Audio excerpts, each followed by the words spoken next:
사도신경으로 신앙 고백하겠습니다. 나는 전능하신 아버지 하나님 천지의 창조주를 믿습니다. 나는 그의 유일하신 아들 우리 주 예수 그리스도를 믿습니다. 그는 성령으로 잉태되어 동정녀 마리아에게서 나시고 본디오 빌라도에게 고난을 받아 십자가에 못 박혀 죽으시고 장사된 지 사흘 만에 죽은 자 가운데서 다시 살아나셨으며 하늘에 오르시어 전능하신 아버지 하나님 우편에 앉아 계시다가 거기로부터 살아있는 자와 죽은 자를 심판하러 오십니다. 나는 성령을 믿으며 거룩한 공교회와 성도의 교제와 죄를 용서받는 것과 몸의 부활과 영생을 믿습니다. 아멘. 찬송가 339장 찬양하겠습니다.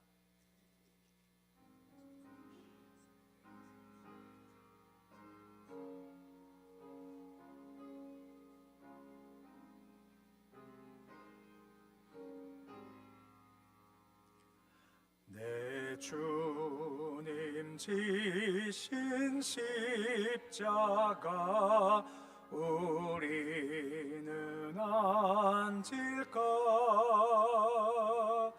뒤게 나 있는 십자가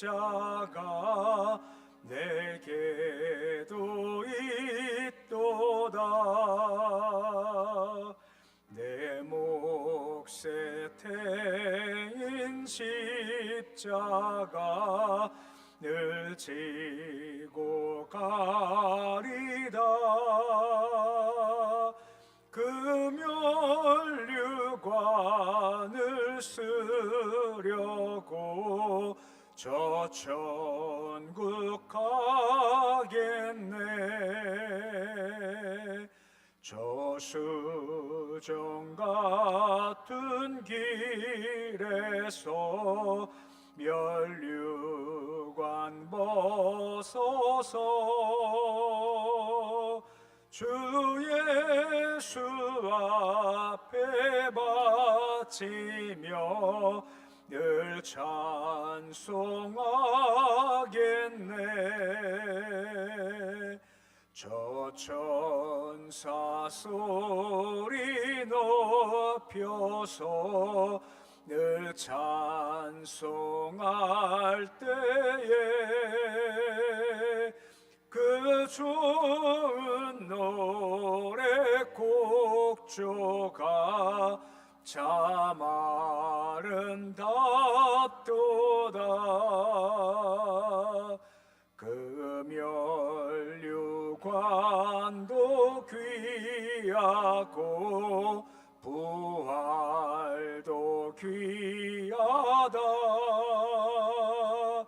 저 천사 내려보내사 날 영접하소서.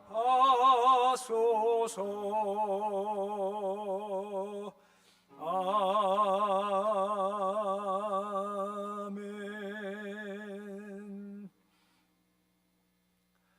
오늘 말씀은 에베소서 2장 8절에서 10절까지의 말씀입니다.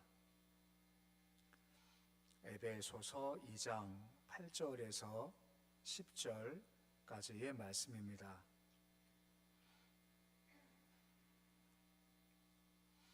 에베소서 2장 8절에서 10절까지 말씀 우리 함께 봉독하겠습니다. 너희는 그 은혜에 의하여 믿음으로 말미암아 구원을 받았으니 이것은 너희에게서 난 것이 아니요 하나님의 선물이라. 행위에서 난 것이 아니니 이는 누구든지 자랑하지 못하게 함이라. 우리는 그가 만드신 바라 그리스도 예수 안에서 선한 일을 위하여 지으심을 받은 자니 이 일은 하나님이 전에 예비하사 우리로 그 가운데서 행하게 하려 하심이니라. 아멘. 이 시간 권사회에서 나오셔서 특송해 주시겠습니다.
아멘.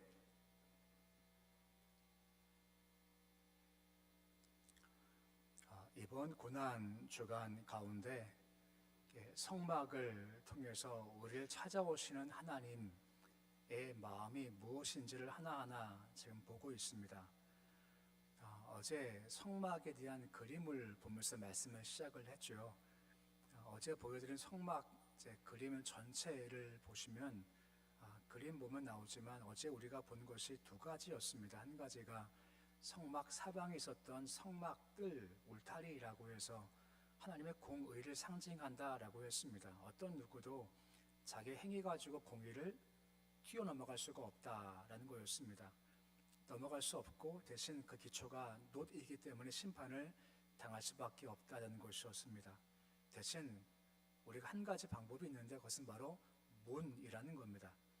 우리 힘으로 울타리를 넘어갈 수 없고 대신 문을 통해서만이 주께 가는 길이 열리게 된다라고 하는 건데 그 문이 바로 예수 그리스도라고 하는 겁니다. 나는 양의 문이다 말씀하셨죠. 그래서 문을 통해서 그 안으로 들어가게 되는 겁니다. 오늘은 그 문통에 들어갔었을 때 성막 마당에 있는 두 가지 기구를 좀 보게 됩니다. 문을 열고 들어가면 가장 처음 눈에 들어오는 것이 바로 번제단이다라고 하는 것입니다. 내용 아시겠지만 이것이 바로 번제단의 모양이고 저기 보면 가운데 명확치 않지만 이렇게 불이 이렇게 피어오르는 그런 모습도 함께 볼 수가 있습니다. 출애굽기 27장 1절 말씀에 보시면 이 번제단 만들 때 조각목으로 만든다라고 되어져 있습니다. 조각목이라고 하면 좀 우리가 좀 익숙하지는 않습니다만 이것은 사막의 안 좋은 환경 가운데 잘 자라는 아카시아 나무를 가리켜서 조각목이다라고 합니다. 이 나무는 아시겠지만 예수님의 인성을 상징하고 있는 겁니다.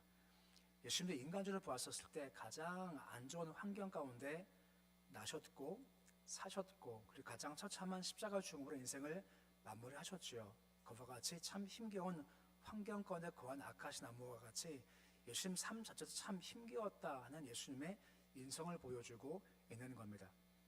또 이어진 출애굽기 27장 2절 말씀 보시면 조각목을 만들고 나서 놋으로 싸라라고 하지 않습니까?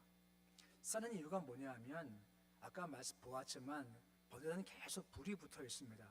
계속 불이 붙어 있기 때문에 이게 보호를 받아야 되거든요. 그래서 놋으로 싸서 이제 보호막을 형성한 것이 바로 이 놋이라는 것이고 또 이 놋이라는 의미가 뭐냐면 바로 심판을 상징하는 겁니다. 그 예수님께서 모든 사람의 죄를 위해 육체적 심판을 받으셨다는 의미에서 놋으로 만들었다라고 하는 것입니다. 지금 번제단이라고 하지만 이 단이라는 뜻이 뭐냐면 들리어진이라는 뜻을 가지고 있습니다.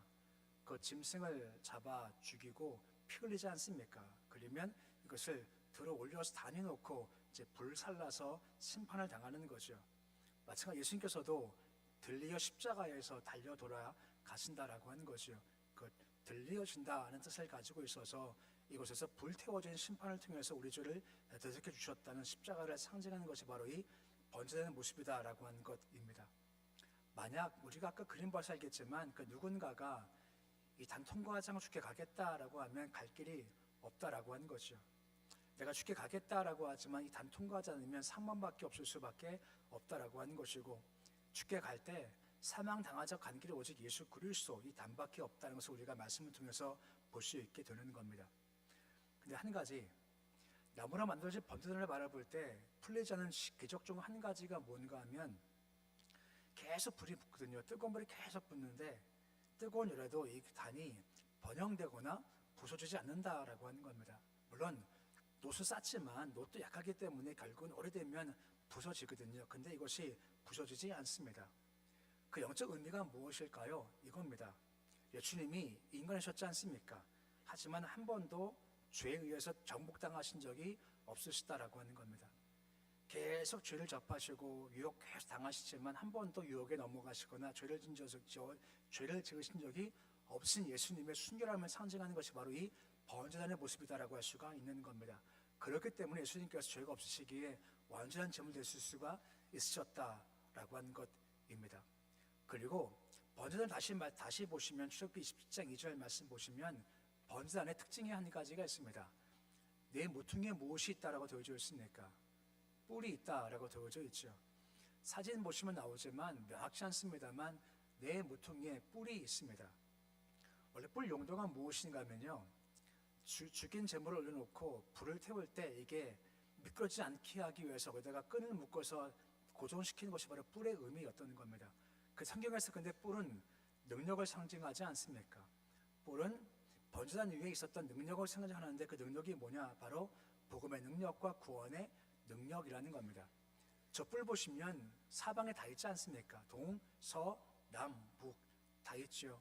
그 복음의 능력은 온 열방을 향하는 복음의 능력이라는 것이고, 예수의 군의 역사는 온 사방을 향하는 복음의 능력이다라고 하는 겁니다.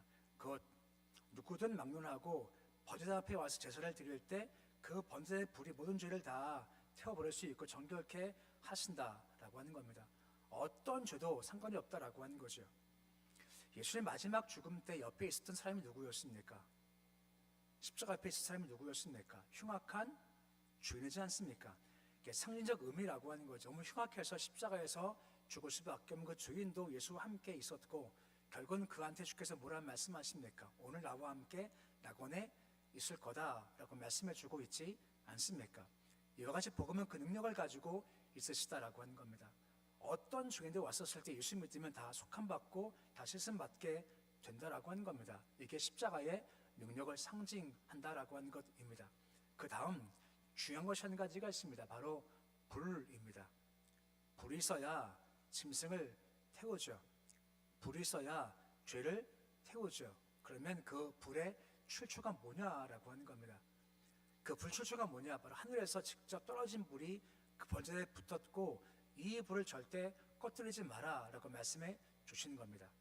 레위기 6장 12절 말씀 보시면 뭐라 말씀을 해주고 있습니까? 상반절에 제단 위에 불은 항상 피어 꺼지지 않게 할지니 라고 말씀해 주고 있습니다. 이 불을 누가 주셨다고요? 하나님이 직접 붙여 주신 불입니다. 곧 이것이 무슨 말이겠습니까? 단위에 제물을 태워요. 누구 불러 말입니까? 하나님만이 태우실 수가 있으시다라고 하는 겁니다. 인간이 가져온 불로 태우는 것이 아니라 하나님이 직접 그 죄를 다 태울 수 있으시다라고 하는 것이고, 곧 예수님을 향해서 불을 내려와서 그 죄를 없이 할 때 그 불도 하나님만이 그 죄를 심판하실 수가 있으시다라고 말씀해 주고 있는 겁니다. 이 의미가 뭐냐? 바로 구원에 있어서만큼은 사람이 할 것이 아무것도 없다라고 하는 겁니다. 사람이 불을 가져온 아무것도 없습니다. 하나님만이 불을 붙여 주셨다라고 하는 거죠. 그 하나님은 구원만큼은 절대 인간이 뭐 하는 것 용납하지 아니하시고 하나님만이 이 구원을 완성시켜 주신다라고 하는 것입니다. 이걸 뭐라 말하죠? 바로 은혜라고 하는 겁니다. 오늘 본문 8절 말씀 보시면 뭐라 말씀해 주고 있습니까? 본문 8절인데 우리 말씀 같이 함께 읽어 보시겠습니다. 너희는 그 은혜에 의하여 믿음으로 말미암아 구원을 받았으니 그것은 너희에게서 난 것이 아니요 하나님의 선물이라 라고 말씀해 주고 있습니다. 그럼 보십시오. 은혜에 의해서 믿음 말미암아 구원 받았다라고 나와 있지 않습니까? 우리가 믿음으로 구원 받지 않습니까? 근데 그 믿음도 은혜에 의해서 시작됐다라고 말씀해 주고 있는 겁니다. 자주 우리 얘기하지만 내가 믿는 게 아니지 않습니까? 선생님께서 우리가 알고 믿게 하시기에 믿어진다라고 하는 겁니다. 구원받게 된 거죠. 그러기에 절대 우리가 구원만큼은 우리가 하는 것이 아무것도 없다는 겁니다. 전적 하나님의 은혜라고 하는 거죠. 그래서 오늘 본문의 9절 말씀 보시면 한 번 더 뭐라 말씀을 해 주고 있습니까? 9절 말씀 같이 읽어 보시겠습니다. 행해서 난 것이 아니니 누구는 자랑하지 못하게 함이라 라고 말씀해 주고 있습니다. 행위가 아니라는 겁니다. 우리는 결코 어떤 것도 하는 것이 아무것도 없기에 자랑할 것이 없다라고 하는 거죠. 그래서 우리가 바울의 말대로 우리는 은혜에 의해서 빚진 자라고 하는 겁니다. 지금 우리가 쭉 본 말씀 우리가 다 아는 말씀이지만 중요한 것은 이걸 들으면서 그래 내가 주께 빚진 자지. 뭘 빚진 자입니까? 생명 빚진 자라고 하는 겁니다. 생명을 말면 내가 빚진 자가 되었고 예수가 죽으시면 내가 살았다는 것이기 때문에 내가 그의 빚을 진 자라고 하는 겁니다. 신앙생활이 무엇일까요? 그 생명빚을 갚는 게 신앙생활이라고 하는 것입니다. 내가 헌신합니다. 내가 주께 드립니다. 내가 나와서 헌신하고 충성합니다. 하지만 이것을 했다 해서 자랑할 것이 아무것도 없죠. 왠지 아십니까? 지금 계속 우리가 뭐 하는 건가요? 그 빚을 갚는다라고 하는 겁니다. 평생 우리가 빚을 갚아나가는 것이 분명히 필요한 거죠. 왜요? 우리 한 것이 아무것도 없습니다. 예수가 아니면요, 우리는 다 죽은 존재라지 않습니까? 다 끝난 존재지만 오직 예수의 은혜를 말며 우리가 살았기 때문에 내가 평상시 뭐 할 때마다 주님 오직 은혜고 나 주님 주께 빚 갚는 중입니다 라고 하는 겁니다. 생명빚을 우리가 무엇을 갚을 수 있겠습니까? 아무것도 없다라는 거죠. 아까 말씀 보았지 않습니까? 자랑하지 못하게 하려 함이라 라고 하는 겁니다. 우리가 신앙빚을 갚을 때 뭐 했다 해서 뭐 이렇다 해서 자랑할 것은 아무것도 없다는 거죠. 왜요? 다 은혜이기 때문이라고 하는 것입니다. 고난주간 보내면서 한 가지 기억할 것이 뭔지 아십니까? 주님, 제가 빚진 자입니다. 생명빚 자입니다.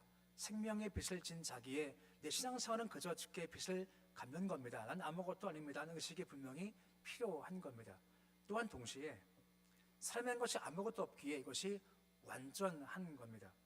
히브리서 10장 11절 말씀 보시면 구약의 제사의 특징을 다음과 같이 말씀해주고 있습니다. 말씀 보시면 뭐라 말씀해주고 있습니까? 우리 말씀 같이 함께 읽어보시겠습니다. 제사장마다 매일 서서 섬기며 자주 같은 제사를 드리되 이 제사는 언제나 죄를 없게 하지 못하거니와 라고 하죠. 구약 제사장 매일 서서 제사를 드린답니다.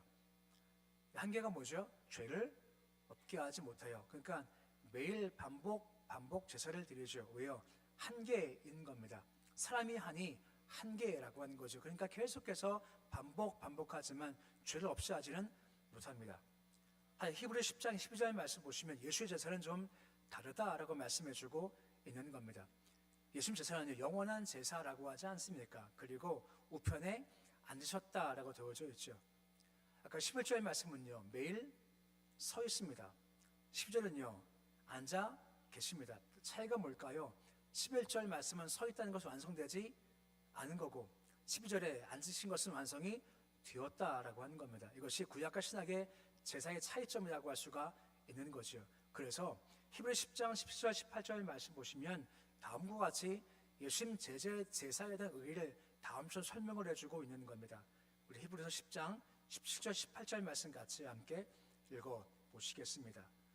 또 그들의 죄와 그 불법을 내가 다시 기억하지 아니하리라 하셨으니 이것들을 사하셨은즉 다시 죄를 위하여 제사 드릴 것이 없느니라 라고 말씀해 주고 있습니다. 죄, 불법 뭐라 말씀하십니까? 기억하지 않겠다라고 말씀해 주고 있고 다시는 죄 위에서 제사 드릴 필요가 없다라고 말씀해 주고 있으신 겁니다. 예수의 십자가가 모든 죄에 대한 허물과 죄에 대한 것들을 다 완성시켜 주셔서 구속이 완성되었다라고 말씀해 주고 있는 겁니다. 오직 십자가, 오직 은혜인 거죠. 이걸 통과해 주게 갈 수 있는 길이 열리게 되었다라고 하는 겁니다. 다시 말씀드리지만 우리는 십자가를 말미암아 생명빛을 진 자들인 겁니다. 우리가 한 것 아무것도 없습니다. 오직 다 은혜일 뿐이고 예수 십자가의 죽음으로 우리가 회복됐고 생명 얻게 되었다라고 하는 겁니다. 오직 이걸 통과했으면 주께 가까이 가는 길이 열리게 되었다라고 하는 거죠. 한 가지 더, 그러면 이제 끝이냐라고 하는 겁니다. 십자가 용서 받았지, 그러면 끝이냐라고 하는 거죠. 그렇지가 않다라는 겁니다. 다 아시겠지만 성막 전체 그림을 다시 보시면 다음과 같은 그림이 나오지 않습니까? 성막 앞에 보면 문이 있지요. 그 다음에 연기가 피어오르죠. 그것이 바로 번제단입니다. 혹시 근데 그 뒤에 작은 거 한 개 좀 보이시나요? 이걸 물두멍이라고 하는 겁니다. 좀 크게 보면 이렇게 물두멍이 나와 있게 되죠. 제사장들은요, 번제단 제사 드리고 나서 성소 가기 전에 그 앞에 있는 물두멍에서 자기를 씻는 것을 반드시 통과해야 되는 겁니다. 출애굽기 30장 18절 말씀 보시면 물두멍을 만들라라고 하지 않습니까? 노수로 만들랍니다. 목적이 뭔지 아십니까? 씻는 겁니다. 씻는 게 물두멍의 목적이다라고 하는 것이죠. 번제는 십자가를 상징하는 것이고요. 이 물두멍은 성화를 상징한다라고 하는 겁니다. 곧 분리라고 하는 것입니다. 그 성도의 행함과 관련이 있어서 정결한 삶을 살아야 된다는 것을 말씀하는 것이 바로 물두멍의 용도라고 하는 겁니다. 성막들 항상 먼지가 있지 않습니까? 제사장들은 그래서 성소하기 전에 반드시 물두멍에서 손을 씻고 발을 씻고 성소에 들어가야 되는 거지, 이게 없으면 결코 갈 수가 없다라고 말씀해주고 있는 겁니다. 시편 24편 3절 말씀에 한 가지 질문이 있습니다. 뭐라 질문해주고 있습니까? 우리 말씀 같이 함께 읽어보시겠습니다. 여호와의 산에 오를 자가 누구며 그 거룩한 곳에 설 자가 누구인가? 라고 질문하고 있습니다. 여호와의 산, 거룩한 곳에, 가장 깊숙한 곳에 갈 자가 누구냐라고 묻고 있지 않습니까? 그래서 다음과 같이 대답하는 말씀이 이어지고 있는 겁니다. 24편 4절 말씀 보시면 답을 뭐라 해주고 있습니까? 우리 말씀 같이 읽어보시겠습니다.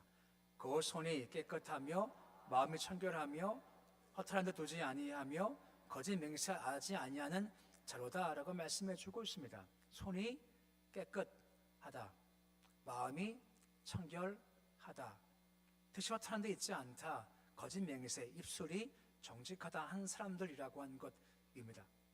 이 말씀과 같이 십자가 통과해서 깨끗함 받았습니다만 끝이 아니라 여호와의 산, 거룩한 곳에 더 깊이 갈 자가 누구냐라고 하는 겁니다. 요구하시지 않습니까? 손과 마음과 뜻과 입술이 정결해야 더 깊게 주께 갈 수 있는 길이 열리게 된다라고 말씀해주고 있는 겁니다. 이게 주께서 우리에게 요구하시는 말씀이다라고 할 수가 있게 된다라고 하는 거죠. 우리는 어쩔 수 없이 세상에 접함을 살고 있지 않습니까? 그래서 우리 깨끗이 씻는 것이 분명히 필요하다라고 하는 거죠. 그 물이 무엇을 상징하는 것일까요? 바로 말씀입니다. 이 물두멍은 노수로 만들어져서 보면 자기가 비춰지거든요. 그러니까 자기를 보면서 씻는 게 물두멍인데, 말씀을 통해서 자기를 비추는 것이 필요하다라고 하는 겁니다. 물두멍에 물이 있지 않습니까? 항상 물은 항상 차 있습니다. 마찬가지입니다. 항상 말씀을 가까이 두라는 겁니다. 말씀 통해서 내 입술을 살펴보고 내 손을 살펴보고 내 마음을 살펴보라 말씀해주고 있는 겁니다. 그러면서 우리가 깨끗해진 것이 분명히 필요하다는 거죠. 왜 그렇습니까? 그래야만 더 깊이 여호와의 산에, 그리고 거룩한 곳에 갈 수가 있게 된다라고 말씀해주고 있는 겁니다. 더 깊이 말입니다. 제가 신방 가서 가끔 말씀드렸습니다만 저는 수영을 못합니다. 그냥 튜브를 끼고 들어가도요, 땅에 발이 안 닿으면요 긴장합니다. 튜브가 터져가지고 죽을까 봐요. 저 못 들어갑니다. 그만큼 물이 무서워요. 웃기죠? 근데 정말 그래요. 근데 우리 교회에 양고사 하시는 분 계시거든요. 스킨스쿠버 하시는 분 말입니다. 그분 제가 가끔 오셔서 예배 드리시는 분인데, 그분과 같이 밥을 먹는데 물어봤어요. 좋으세요? 라고 물어봤습니다. 근데 그분이 그래요. 목사님, 너무너무 좋아요. 한번 오세요. 제가 안내할게요. 하시는 겁니다. 딱 들을 때요, 너무너무 가고 싶은 겁니다. 근데 지금까지 몇 년 지났지만 한 번도 안 가봤습니다. 왠지 아세요? 죽을까봐. 그래서 한 번도 못 갔습니다. 근데 그분이 얘기해요. 바다 위에서 바다 보는 거하고 깊이 들어가서 보는 거하고 너무 다르답니다. 너무너무 좋아서 나오기 싫대요. 그 하나님의 존재도 역시 마찬가지입니다. 하나님 영광도 마찬가지입니다. 수준이 요만큼이어서 이거 보는 거하고 아까 보았지 않습니까? 입술, 마음, 뜻 정결케 해서 더 깊이 들어가면요 더 멋진 영광이 보일 수가 있다라고 하는 겁니다. 거기에 오라 말씀하는 겁니다. 우리 구원 받았습니다. 천국 가요. 근데 이것 말고 주께서 한 가지 더 말씀하시는 겁니다. 물두멍에서요 말씀 통해서 계속 씻고 수술합니다. 그러면요 더 깊이가 더 깊어지면 놀라운 영광을 맛볼 수 있게 된다라고 말씀해주고 있는 겁니다. 이게 물두멍의 은혜라고 하는 겁니다. 번제단이 있습니다. 들리워졌다. 짐승이 죽이어 들림받는 것처럼 예수가 십자가에서 죽으셨기에 우리가 구원받게 된 겁니다. 이 빚진 자입니다. 항상 우리 걸어갈 때마다 빚진 자 의식을 가지십시오. 빚진 자 의식이 뭔지 아십니까? 자랑할 것이 아무것도 없습니다. 했어? 아무것도 없습니다. 그냥 은혜, 빚 갚는 과정인 겁니다. 물두멍은 무엇입니까? 매일 씻는 겁니다. 매일 말씀으로 씻는 겁니다. 씻어서 정결이 되는 겁니다. 결과가 뭐라고요? 더 깊이 깊이 죽게 들어갈 때 이만큼 수준밖에 못 가는 사람과 이만큼 간 사람은 분명히 수준이 다를 수밖에 없다는 겁니다. 거기까지 들어가십시오. 깊숙이 들어가셔서 여호와의 큰 영광을 바라보는 모습, 여호와의 놀라운 역사를 바라보는 고난주간 되는 모습이 되실 수 있으시기를 우리 주 이름으로 축원해 드립니다. 되겠습니다. 아버지 하나님, 고난주간 보내고 있습니다. 번제단에서 짐승이 태워 불살라진 것처럼 예수께서 십자가에 들려서 우리 죄 위에 죽으셨습니다. 십자가 바라볼 때마다 오직 은혜입니다. 사람이 한 것은 아무것도 없습니다. 그러기에 우리가 그 생명빛 진자들입니다. 그를 자랑하지 마라 말씀하십니다. 우리 신앙생활은 빚 갚는 과정입니다. 신앙생활은 내가 평생 갚아야 할 과정입니다. 그러게 자랑하지 마라 말씀합니다. 혹 우리가 뭔가 했다고, 뭔가 이루었다고, 뭔가 들었다고 결코 자랑하지 않게 해 주시고, 주님, 난 그저 지금 빚 갖고 있는 겁니다. 자랑할 건 아무것도 없습니다. 난 평생 이 빚 못 갚습니다 하는 마음으로 십자가 진 빚을 갚는 신앙생활 되도록 도와주옵소서. 또한 주님, 우리 정결케 되기를 소원합니다. 여호와의 산에 설 자가 누구냐? 거룩한 곳에 있을 자가 누구냐? 손, 마음, 뜻, 입술, 정결한 자가 더 깊숙한 곳에 갈 수 있다는 말씀에 주셨습니다. 주님, 더 깊이 주의 영광 앞에 들어가기를 소원합니다. 주님, 낮은 곳에 가서 보는 것이 아니라 깊은 곳에 가서 영광을 체험하기 소망을 주께서 도와주시길 소원합니다. 이사야, 주의 영광을 바라 보았습니다. 모세, 영광 바라 보았습니다. 우리 마찬가지로 영광을 보기를 소망합니다. 영광 바라볼 때 우리가 달라지고 감격이 있지 않습니까? 저희 정결해서 더 깊은 곳에 가서 영광 바라보도록 도와주셔서 매일 그러기 위해서 매일마다 말씀을 통해 자기를 잘 비추어서 이 죄, 더러움, 쓰내도록 주께서 도와주시옵소서. 고난주간 보내고 있습니다. 고난주간 기간 동안 우리가 좀 더 정결하게 하시고 조금 더 절제하게 하셔서 십자가 바라보는 삶 살게 도와주시옵시고, 오락, 즐거움, 웃음 좀 삼가고 조금 더 경건하게 고난주간 잘 보내도록 도와주옵소서. 물이 바다덮음처럼 우리 귀를 덮어주시옵시고 우리 개인과 가정 일터를 덮어주시기 원하며 대한민국과 북한 땅 덮어주시옵소서. 주님, 우리 아무것도 못합니다. 주께서 하시는 겁니다. 오늘도 우리가 아무것도 못하기에 주께 나와서 간구하는 종들이 있습니다. 주님, 마음의 손을 주께서 들어주시옵시고 우리 못하지 않은 주께서 하실 것을 바라보며 기도할 때 주께서 가장 좋게 응답해 주시옵소서. 오늘 주의 이름으로 하루가 시작되었습니다. 오늘 주께 온전히 맡겨드립니다. 오늘도 십자가 바라보고 십자가 마음에 새긴 하루가 되길 소망합니다. 십자가의 은혜와 십자가의 능력과 십자가의 권사와 십자가의 회복을 경험하는 하루의 삶 살도록 도와주시옵소서. 예수님의 이름으로 기도드립니다. 아멘. 하늘에 계신 우리 아버지, 아버지 이름을 거룩하게 하시며 아버지 나라가 오게 하시며 아버지의 뜻이 하늘에서와 같이 땅에서도 이루어지게 하소서. 오늘 우리에게 일용할 양식을 주시고 우리가 우리에게 잘못한 사람을 용서하여 준 것 같이 우리 죄를 용서하여 주시고 우리 시험에 빠지지 않게 하시고 악에서 구하소서. 나라와 권능과 영광이 영원히 아버지의 것입니다.